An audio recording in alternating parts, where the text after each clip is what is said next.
বাংলাদেশ ফ্যাসিবাদের পুনরুত্থান রোধ করাই জাতীয় ঐকমত্য কমিশনের প্রধান লক্ষ্য বলে মন্তব্য করেছেন কমিশনের সহসভাপতি অধ্যাপক আলী রিয়াজ। সংস্কার নিয়ে খেলাফত মজলিসের সাথে সংলাপের শুরুতে একথা বলেন তিনি। জাতীয় সংসদ ভবনের এলডি হলে এই বৈঠকটি হচ্ছে।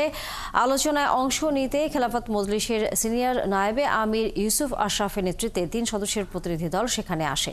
এ সময় ঐকমত্য কমিশনের গুরুত্বপূর্ণ মতামত দেওয়ার জন্য দলটির প্রতিনিধি দলকে ধন্যবাদ জানান আলী রিয়াজ। সংস্কার নিয়ে গেল কয়েকদিন ধরেই রাজনৈতিক দলগুলোর সাথে এই সংলাপ করছে জাতীয় ঐকমত্য কমিশন।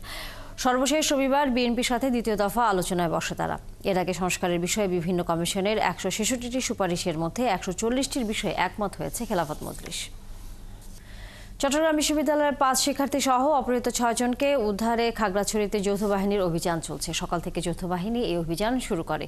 এ সময় তারা পাহাড়ের ভেতর ইউপিডিএফ এর আস্তানার খোঁজ পায়। এছাড়া 7 জনকে আটক সহ বিভিন্ন সরঞ্জাম উদ্ধার করা হয়েছে।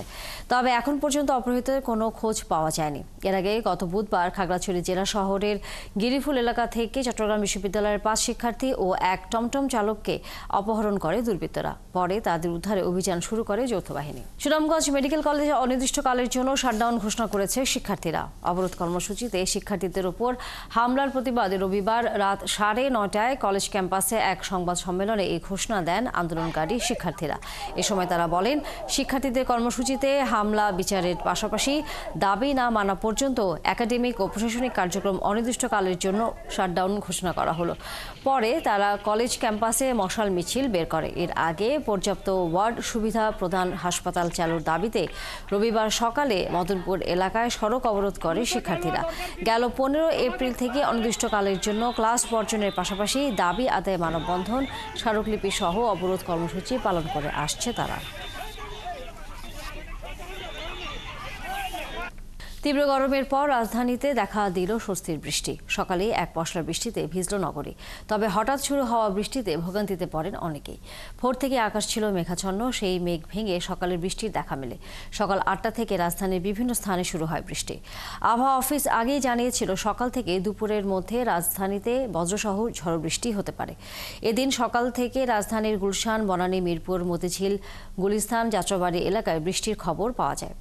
সকালে হঠাৎ করে বৃষ্টি শুরু হওয়ায় অফিসগামী মানুষকে ভোগান্তিতে পড়তে হয়। তবে বৃষ্টির কারণে গরমের তীব্রতা কিছুটা কমেছে। 4 দিনের সরকারি সফরে আজ কাতার যাবেন অন্তর্বর্তী সরকারের প্রধান উপদেষ্টা ডক্টর মোহাম্মদ ইউনূস। কাতারের আমির Sheikh Tamim bin Hamad Al থানির আমন্ত্রণে এ সফরে যাচ্ছেন তিনি। প্রধান উপদেষ্টার উপপ্রেস সচিব আবুল কালাম আজাদ মজুমদার জানান, অর্থনা সামিট 2025 এর অংশগ্রহণ করতে আজ রাতে ঢাকা থেকে কাতারের রাজধানী দোহার উদ্দেশ্যে রওনা দেবেন ডক্টর মোহাম্মদ ইউনূস। সফরের দ্বিতীয় দিন মঙ্গলবার সামিটে যোগ দিয়ে বক্তব্য রাখবেন তিনি। সফরের তৃতীয় দিন বুধবার রোহিঙ্গা সংকট নিয়ে এক গোলটেবিল আলোচনায় অংশ নেওয়ার কথা রয়েছে ডক্টর ইউনূসের। সামিটে অংশ নেওয়ার পাশাপাশি কাতারের আমিরের সাথে প্রধান উপদেষ্টার বৈঠক হওয়ার সম্ভাবনা রয়েছে। এছাড়াও ইন্টারঅ্যাক্টিভ প্যানেল আলোচনা করার কথা রয়েছে তার। প্রধান উপদেষ্টা সফরসঙ্গী হিসেবে পররাষ্ট্র উপদেষ্টা তৌহিদ হোসেন ও জ্বালানি উপদেষ্টা মোহাম্মদ ফজল কবির খান থাকবেন। এছাড়া প্রথমবারের মতো বাংলাদেশের 4 জন জাতীয় নারী ক্রীড়াবিদও প্রধান উপদেষ্টার সফরসঙ্গী হিসেবে কাতারে যাচ্ছেন। সব আনুষ্ঠানিকতা শেষে বৃহস্পতিবার দেশের উদ্দেশ্যে রওনা হবেন প্রধান উপদেষ্টা। চাওয়া পূরণ হয়নি আয়কর ও শুল্ক ক্যাডারদের। রাজস্ব ব্যবস্থাপনা বিভাগের নেতৃত্বে এই 2 ক্যাডারের হাতে থাকলেও রাজস্ব নীতি বিভাগের নেতৃত্বে থাকছে প্রশাসন ক্যাডার। উপদেষ্টা পরিষদে পাশ হওয়া এনবিআরকে ভেঙে দেয়া সংক্রান্ত অধ্যাদেশে আছে এমন বিধান। এতে মিশ্র প্রতিক্রিয়া জানিয়েছেন 2 অ্যাসোসিয়েশনের নেতারা। রুহুল আমিনের রিপোর্ট। কর আদায়ে ব্যর্থতা, দুর্নীতিসহ নানা অভিযোগে বিদ্ধ রাজস্ব আদায়ের প্রধান দপ্তর এনবিআর। ব্যর্থতা থেকে বের করতে প্রতিষ্ঠানটির নীতি ও আদায় কাঠামো আলাদা করার আলোচনা চলে দীর্ঘ বছর। অন্তর্বর্তী সরকারের সময়ে যা বাস্তবে রূপ নিচ্ছে। বৃহস্পতিবার এর অধ্যাদেশের খসড়া অনুমোদন করে উপদেষ্টা পরিষদ। খসড়ায় বলা হয়েছে জাতীয় রাজস্ব বোর্ড এনবিআর ও অভ্যন্তরীণ সম্পদ বিভাগ আইআরডি নামে কোনো দপ্তর থাকবে না। সৃষ্টি হবে 2টি নতুন বিভাগ। কর আদায়কারী বিভাগটির নাম দেয়া হয়েছে রাজস্ব ব্যবস্থাপনা ও কর আইন তৈরিকারী বিভাগটির নাম রাজস্ব নীতি। সারা পৃথিবী চলছে এখন একদম মাইক্রো লেভেলে স্পেশালাইজেশনে। সেই সময়ে যখন দুটো আলাদা হয়েছে, আমার মনে হয় দক্ষতা বৃদ্ধির ক্ষেত্রে, কর্মদক্ষতার ক্ষেত্রে এবং একটি ভালো রিসার্চ বেসড একটি কাজ করার ক্ষেত্রে অত্যন্ত পজিটিভ একটি জিনিস পরিবর্তন ঘটবে। এই 2 প্রতিষ্ঠানের প্রধান পদে কারা থাকবেন তা নিয়ে টানাপোড়েন চলছে দীর্ঘদিন। কর ও শুল্ক ক্যাডারের সদস্যদের দাবি, এনবিআরের চেয়ারম্যান পদে রাজস্ব বিষয়ে অনভিজ্ঞ কর্মচারীদের পদায়ন সংস্থাটির ব্যর্থতার অন্যতম কারণ। তাই তাদের দাবি দুই সংস্থার প্রদান করতে হবে রাজস্ব বিষয়ে অভিজ্ঞদের। কিন্তু অধ্যাদেশের খসড়ায় বলা হয়েছে, উপযুক্ত যোগ্যতা সম্পন্ন যে কোনো কর্মকর্তা রাজস্ব নীতি বিভাগের প্রধান হবেন। এতেই আপত্তি কর ও শুল্ক ক্যাডারের। একজন বাইরের থেকে যখন আসেন, যাদের এই ধরনের কোনো অভিজ্ঞতা থাকে না, তাদের সাথে আমাদের কাজ করার বিভিন্ন রকমের প্রবলেম হয়। কাজ করার শুধু নয়, একটা সুষ্ঠু পরিবেশ বজায় রাখার ক্ষেত্রেও এটি কিন্তু একটি নেতিবাচক ধারণা তৈরি হয়, নেতিবাচক একটি পরিবেশ তৈরি হয় এবং অনেক সময় দ্বৈত প্রশাসনের একটি সম্ভাবনা তৈরি হয়। এনবিআর আলাদা করার সিদ্ধান্তকে স্বাগত জানিয়েছেন বিশেষজ্ঞরা। বিভাগ দুটিকে শক্তিশালী করতে গবেষণা, মানব সম্পদ উন্নয়ন ও অটোমেশনে জোর দেওয়ার পরামর্শ তাদের। শুধু তো বডি আলাদা করে দিলে হবে না, তাদের জন্য অর্গানোগ্রাম, তাদের জন্য যথেষ্ট কাজ করার জন্য যে আপনার অথরিটি, এই জিনিসটা তো আনতে হবে। ধরেন জাতীয় রাজস্ব বোর্ড থেকে অনেক স্ট্যাটিস্টিক্স দরকার হবে পলিসির, তাহলে জাতীয় রাজস্ব বোর্ড পলিসি থেকে কিভাবে এই ডাটাগুলো পাবে, হ্যাঁ, মিউচুয়াল এক্সচেঞ্জ অফ ইনফরমেশন গুলো কিভাবে হবে, সেই জিনিসগুলো তো দেখতে হবে। তো এই জিনিসগুলো ঠিক মতো না আসলে তাহলে তো তারা পলিসির ফ্রেমিংটা সঠিকভাবে প্রয়োগ করা যাবে না। শিগগিরই আইন মন্ত্রণালয়ের ভেটিং শেষে জারি হবে অধ্যাদেশটি। এনবিআর কর্মকর্তারা জানান, জুলাই থেকে শুরু হবে নতুন দুই বিভাগের কার্যক্রম। রুহুল আমিন, ৭১, ঢাকা। একের পর এক ঘটনায় উত্তেজনা থামছে না লালমনিরহাট সীমান্তে। বিএসএফের অনুপ্রবেশে আতঙ্ক সৃষ্টি করেছে সীমান্ত জুড়ে। নিজের জীবন ছাড়াও ফসল নিয়ে দুশ্চিন্তায় সীমান্তের কৃষক। তারা বলছেন, খেতে কাজ করতে গেলেই ধরে নিয়ে যাওয়ার আতঙ্কে থাকেন তারা। তবে সীমান্তে হত্যা বন্ধে নানা পরিকল্পনার কথা জানিয়েছেন জেলা প্রশাসক। সামিউল ইসলাম পাটোয়ারি মিলনের তথ্যছবিতে বিস্তারিত। গত জানুয়ারির শেষের দিকে লালমনিরহাট দহগ্রাম সীমান্তে অনুপ্রবেশ করে কাঁটাতারের বেড়া নির্মাণ করে ভারতীয় সীমান্তরক্ষী বিএসএফ। এ সময় বিজিবি বাধা দিলে তা সাময়িক বন্ধ রাখে। পরে আবারও এই কাজ করে তারা। আপনারা এখানে কমেন্টমেন্ট করছেন কি? আপনারা আপনি জোর করে করবেন? হ্যাঁ, কেন? আপনার কি বিশৃঙ্খলা সৃষ্টি করতে চাচ্ছেন? এমন উত্তেজনার পরে পতাকা বৈঠক হয় বিজিবি বিএসএফ এর মধ্যে। কিন্তু তারপরেও নানাভাবে দহগ্রাম সীমান্তে কৃষকের গরু ছাগল ধরে নিয়ে যায় বিএসএফ সদস্যরা। সবশেষ গত বুধবার হাতীবান্ধার সিঙ্গিবাড়ি সীমান্তে বিএসএফ সদস্যরা নোম্যান্স ল্যান্ডে প্রবেশ করে বাংলাদেশি হাসিনুরকে গুলি করে হত্যা করে। আর শুক্রবার পাটগ্রামের বাউড়া ডাঙ্গারপাড় সীমান্তে কৃষক আজিনুরকে ধরে নিয়ে যায় তারা। এছাড়াও দহগ্রাম সীমান্তে শনিবার বিকেলে আন্তর্জাতিক সীমান্ত আইন লঙ্ঘন করে তাদের ১৫০ গজ অংশের মাটি কাটা শুরু করে বিএসএফ। সীমান্ত পরীক্ষা খোঁড়া হচ্ছে সন্দেহ নিয়ে তাদের প্রতিরোধ করে গ্রামবাসী। পরে তারা পিছু হটে। আপনাদের যদি মাটি প্রয়োজন হয় আপনি বলবেন, আমরা অফিসারের সাথে কথা বলবো, অনুমোদন হলে কাটবেন, ঠিক আছে না? লালমনিরহাট সীমান্ত জুড়ে বিএসএফ এর এমন তাণ্ডবে আতঙ্কে মানুষ।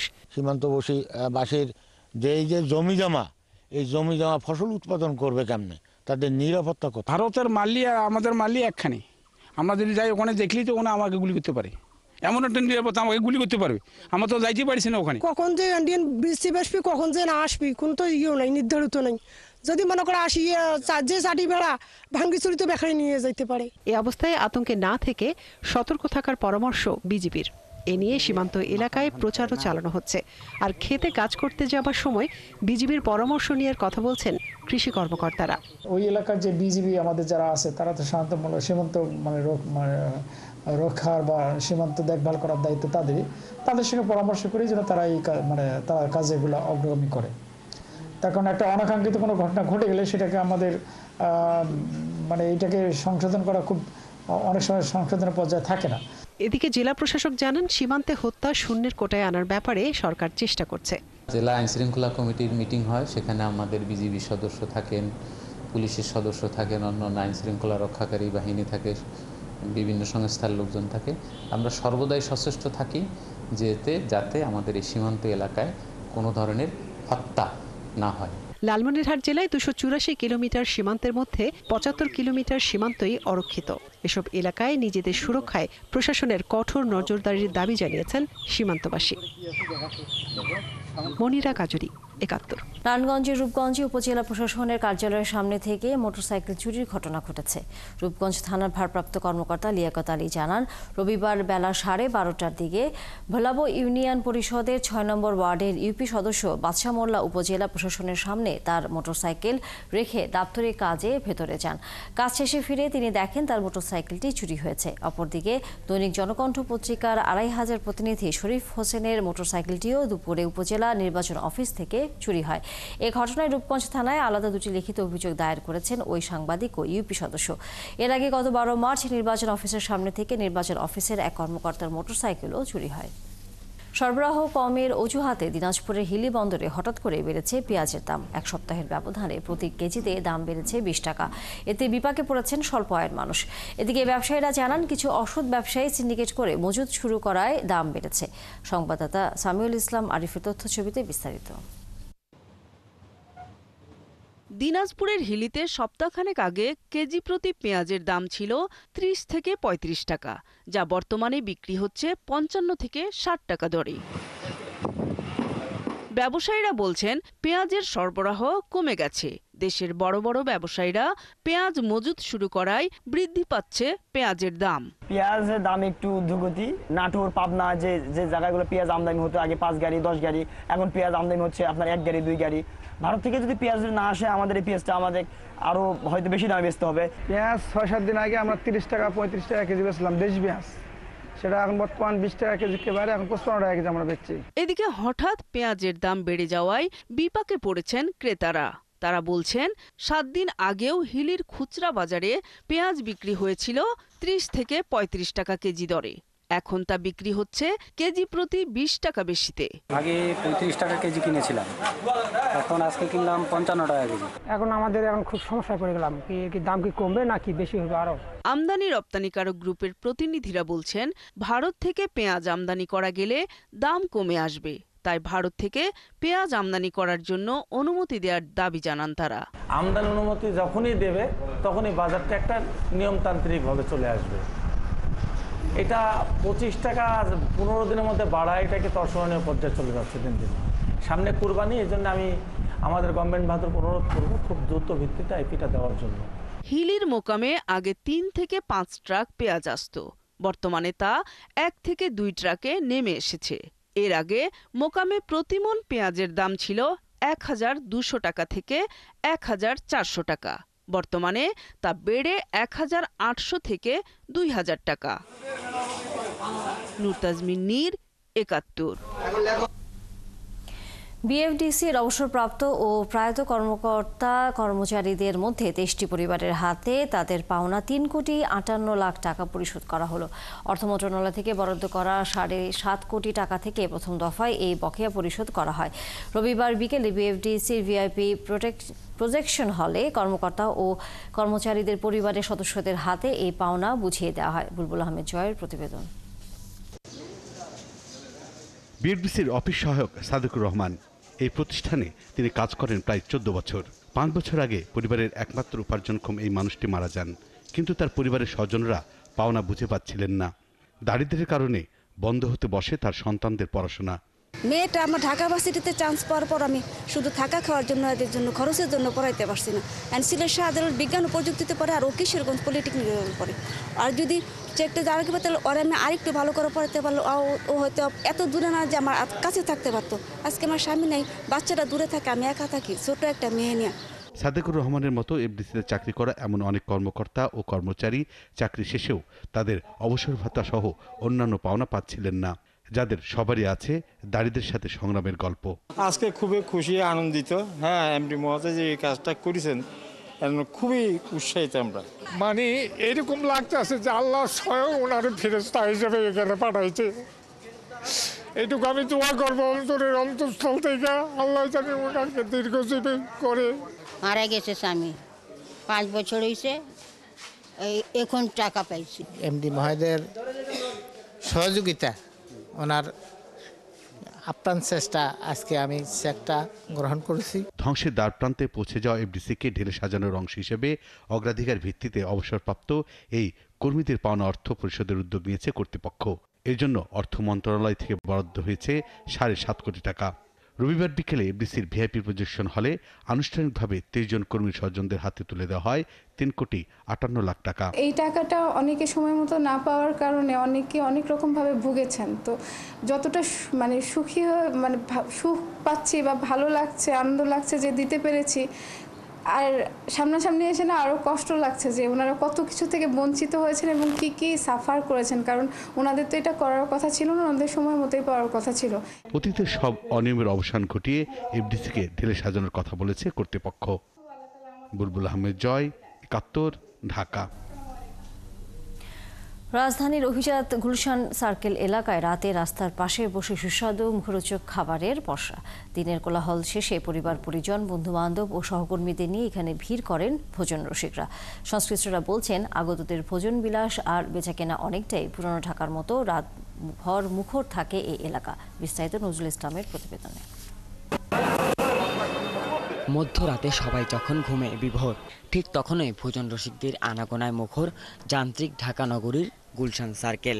রাস্তার পাশের এসব দোকানের রকমারি খাবারের ঘ্রাণে জিভে জল এসে যায়। পুরান ঢাকার মতোই রাজধানীর অভিজাত এলাকা গুলশানেও রাতের বেলা পসরা বসে চিপস ভাজা, জুস, মটকা চা, কফি, স্যান্ডউইচ ও পিৎজা সহ নানা স্বাদের মুখরোচক খাবারের। সাথে আয়োজন থাকে নানা রকমের গ্রিল চিকেনের। বিক্রেতারা বলছেন, বন্ধু বান্ধব আর প্রিয়জন নিয়ে গুলশানের এই এলাকায় ভোজন রসিকরা ভিড় করেন সন্ধ্যার পর থেকেই। মিডল ক্লাস হিসাবে সাথে সাথে পাশাপাশি কোনো কিছু করা দরকার, যেন আমাদের ফ্যামিলিও স্টেবল থাকে, দেন আমরা পড়ালেখাটা যেন সুন্দরভাবে চালাতে পারি। বিফ শিক কাবাব হচ্ছে 160 টাকা, তারপর আপনার বিফ বটি কাবাব হচ্ছে 180 টাকা, রেশমি হচ্ছে 200 টাকা, তান্দুরি হচ্ছে 150 টাকা। আমরা গুলশানে আজকে কয়েক বছর ধরে আমরা ফুল বিক্রি করি। টোটাল আইটেম আছে 12টা, তার মধ্যে আপনার লেমনেড আছে 7টা, 8টা, আর মিল্কশেক আছে কয়েক প্রকার। এরপর রাত যত গভীর হতে থাকে ততই আনাগোনা বাড়ে ভোজন রসিক আর আড্ডাবাজদের। সারাদিন মনে করেন যে ইউনিভার্সিটি শেষ করার পর অনেকটা স্ট্রেস যায়, এই স্ট্রেসটা জাস্ট ফেড আউট করার জন্য। এলাকায় রাতের খাবারের জন্য বিখ্যাত, একটু নাম করা যেহেতু গুলশান এলাকা। প্রতিদিন সন্ধ্যা থেকে শুরু করে ভোরের আলো ফোটার আগ পর্যন্ত বেচাকেনা আর আড্ডায় মুখর থাকে গুলশান সার্কেল এলাকা। নজরুল ইসলাম, ৭১, ঢাকা। রাশিয়া ইউক্রেন একে অপরের বিরুদ্ধে পাল্টাপাল্টি যুদ্ধবিরতি লঙ্ঘনের অভিযোগ এনেছে। এদিকে মস্কোর ঘোষিত 30 ঘণ্টার যুদ্ধবিরতি শেষে ইউক্রেনের বেশ কয়েকটি এলাকায় ব্যাপক ড্রোন হামলা চালিয়েছে রুশ সামরিক বাহিনী। সোমবার সংবাদ মাধ্যম বিবিসির এক প্রতিবেদনে এ তথ্য জানানো হয়েছে। প্রতিবেদনে বলা হয়েছে, এদিন খেরসন সহ বেশ কয়েকটি এলাকায় ব্যাপক হামলা চালিয়েছে তারা। এছাড়া দক্ষিণাঞ্চলীয় শহর মাইকোলাইভের স্থানীয় কর্তৃপক্ষ জানিয়েছে, হামলার সময় তারা ব্যাপক বিস্ফোরণের শব্দ শুনতে পায়। তবে এতে কোনো হতাহতের ঘটনা ঘটেছে কিনা সে বিষয়ে এখনো পর্যন্ত জানা যায়নি। এর আগে রুশ প্রেসিডেন্ট ভ্লাদিমির পুতিনের ঘোষিত যুদ্ধবিরতি রবিবার স্থানীয় সময় মধ্যরাতে শেষ হয়েছে। ইউক্রেনে রাশিয়ার পূর্ণমাত্রার অভিযান শুরু হওয়ার পর থেকে এখন পর্যন্ত ইউক্রেনের 20% অঞ্চল নিজেদের নিয়ন্ত্রণে নিয়েছে রুশ সামরিক বাহিনী। গাজায় গেল 24 ঘণ্টায় ইসরায়েলি বাহিনীর হামলায় 33 জন ফিলিস্তিনি নিহত হয়েছেন। এদিকে লেবাননের দক্ষিণাঞ্চলে ইসরায়েলের হামলায় আরও 2 জন নিহত হয়েছে। সোমবার সংবাদ মাধ্যম আল জাজিরার এক প্রতিবেদনে এ তথ্য জানানো হয়েছে। এ নিয়ে গাজায় এখন পর্যন্ত ইসরায়েলের বিমান হামলায় 51,201 জন ফিলিস্তিনি নিহত হয়েছে। মন্ত্রণালয়ের এক বিবৃতিতে বলা হয়েছে, ইসরায়েলি হামলায় আহত হওয়া আরও 145 জনকে গাজার বিভিন্ন হাসপাতালে নেওয়া হয়েছে। এর ফলে গাজায় শুরু থেকে আহতদের সংখ্যা বেড়ে 1,16,869 জনে পৌঁছেছে। এদিকে ইয়েমেনের রাজধানী সানার একটি জনপ্রিয় বাজারে যুক্তরাষ্ট্রের বোমা হামলায় অন্তত 12 জন নিহত হয়েছে। হামলায় আহত হয়েছে আরও 30 জন।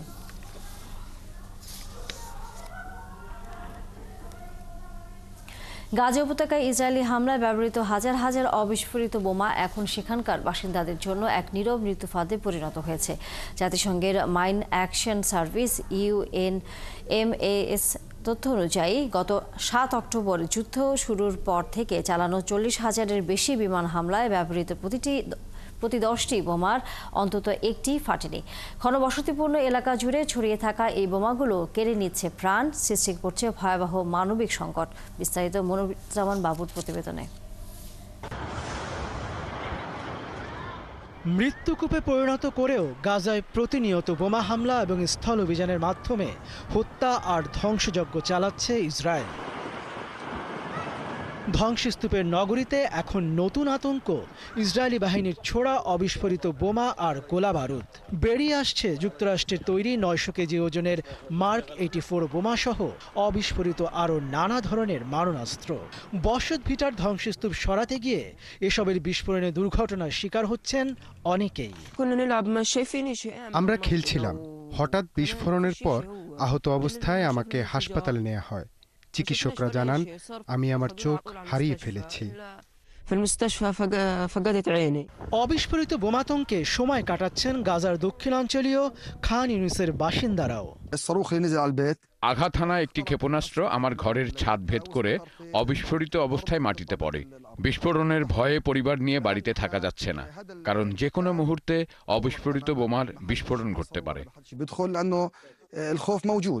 2023 সালের 7 অক্টোবর আগ্রাসন শুরুর পর থেকে গাজায় কর্মরত জাতিসংঘের সংস্থা এবং এনজিওগুলোর দেয়া তথ্য বলছে, পরিত্যক্ত বোমার আঘাতেই প্রাণহানি হয়েছে অন্তত 23 জনের, আহত 1.5 শতাধিক। ইসরায়েলি আগ্রাসনে হামাস পরিচালিত ফিলিস্তিনি পুলিশ বাহিনীর বিস্ফোরক প্রকৌশল বিভাগের সব সম্পদ ক্ষতিগ্রস্ত হওয়ায় গাজা জুড়ে ছড়িয়ে ছিটিয়ে থাকা অবিস্ফোরিত গোলাবারুদ নিয়ে ক্রমেই উদ্বেগের পাল্লা ভারী হচ্ছে। এই অবস্থায় পরিত্যক্ত বিস্ফোরক দ্রব্য থেকে দুর্ঘটনা এড়াতে জনসচেতনতায় একসঙ্গে কাজ করছে ফিলিস্তিনি রেড ক্রিসেন্ট সোসাইটি ও আন্তর্জাতিক রেড ক্রস কমিটি। প্রচারণার মাধ্যমে এই বিষয়ে সতর্ক করা হচ্ছে শিশুসহ সাধারণ বাসিন্দাদের। এমনকি অবিস্ফোরিত বোমা দেখা মাত্র ওই স্থানটি বিপজ্জনক হিসেবে চিহ্নিত করা হচ্ছে। জাতিসংঘ এবং রেড ক্রসের আন্তর্জাতিক কমিটি জানিয়েছে, 1907 সালের হেগ কনভেনশনের নেওয়া সিদ্ধান্ত অনুযায়ী যুদ্ধের অবশিষ্টাংশ অপসারণে সহায়তা করতে বাধ্য ইসরায়েল। তা মেনে যদি তেল আবিব এ বিষয়ে সহযোগিতাও করে, তাহলে গাজা থেকে অবিস্ফোরিত বোমা সরাতে আনুমানিক $50 কোটি এবং 10 বছর সময় লাগতে পারে বলে আশঙ্কা সংশ্লিষ্টদের। মনিরুজ্জামান বাবু, 71। আইপিএলে রয়েছে ডিফেন্ডিং চ্যাম্পিয়ন কলকাতা নাইট রাইডার্সের ম্যাচ। ইডেন গার্ডেন্সে রাত 8টায় গুজরাট টাইটান্সকে আতিথ্য দেবে আজিঙ্কা রাহানের দল। গেলবারের চ্যাম্পিয়ন কলকাতা ধুঁকছে এবারের মৌসুমে। 5 ম্যাচে জয় পেয়েছে মাত্র 2টিতে। প্লে অফের স্বপ্ন বাঁচিয়ে রাখতেই তাই জয় ফেরার কোনো বিকল্প নেই আজিঙ্কা রাহানের দলের জন্য। ঘরের মাটিতে তারা চাইবে গুজরাটকে ধরাশায়ী করে 2 পয়েন্ট তুলে নিতে। তবে কাজটা মোটেই সহজ হবে না, কারণ দারুণ ছন্দে আছে গুজরাট। শেষ 5 ম্যাচে হার কেবল একটিতে। 7 ম্যাচে 5 জয়ে 10 পয়েন্ট নিয়ে শুভমান গিলের দল আছে টেবিলের 1 নম্বরে। 2 দলের সর্বশেষ 4 দেখায় 1 জয় কলকাতার, 2 জয় নিয়ে এগিয়ে আছে গুজরাট। অভিষেকে যে খেল দেখিয়েছেন বৈভব সূর্যবংশী, সেই ঘোর না কাটতেই এবারে হাজির আয়ুষ। সিএসকের জার্সিতে 17 বছর বয়সের আইপিএলে ডেবু ক্যারিয়ারের প্রথম ম্যাচে দেখালেন আগুনের পারফরমেন্স। নাম লেখালেন ইতিহাসের পাতায়। কোহিনুর কর্ণের রিপোর্ট। এ যেন অ্যাকশন রিপ্লে। একদিন আগে আইপিএলের মঞ্চে সবাই দেখল বৈভব সূর্যবংশীর ঝলক। সেই রেশ না কাটতে এবারে স্ক্রিনে জায়গা করে নিলেন তারই বন্ধু আয়ুষ মাত্রে। অভিষেক ম্যাচে নাচিয়ে গেলেন প্রতিপক্ষের বোলারদের। 17 বছর 278 দিন বয়সে আয়ুষের গায়ে উঠল সিএসকের জার্সি। আর এরই মধ্য দিয়ে এই কিশোর হয়ে গেলেন চেন্নাইয়ের হয়ে সর্বকনিষ্ঠ ডেবিউটেন্ট। ভেঙে দিলেন অভিনব মুকুন্দের গড়া 18 বছর 139 দিন বয়সে সিএসকের হয়ে অভিষেকের সেই পুরনো রেকর্ডটা। মুম্বাইয়ের ওয়াংখেড়ে স্টেডিয়ামে বিহারের এই কিশোরের থিতু হতে সময় লেগেছে মোটে 1টা বল। এরপর শুরু হয়েছে আয়ুষ ঝড়। 1-4-2-6, ব্যাস মুম্বাই বোলার কুপকাত। 213 স্ট্রাইক রয়েছে, 15 বলে খেলেছেন 32 রানের ক্যামিও ইনিংস। হয়ে উঠেছেন সিএসকের হয়ে বাউন্ডারি হাঁকানো প্রথম টিন এইজার। বাউন্ডারি মারার ইতিহাসে সিএসকের সর্বকনিষ্ঠ খেলোয়াড় হিসেবে গেল সিজনে সেই রেকর্ডটা গড়েছিলেন সমীর রিজি। বয়স ছিল 20 বছর 111 দিন, যা 17তেই ভেঙে দিয়েছেন আয়ুষ। সব মিলে আইপিএলের ইতিহাসের 5ম সর্বকনিষ্ঠ ক্রিকেটার আয়ুষ মাত্রে। বৈভব সূর্যবংশী, রিয়ান পরাগ, সরফরাজ খান, অভিষেক শর্মা, এরপরেই আয়ুষ মাত্রে।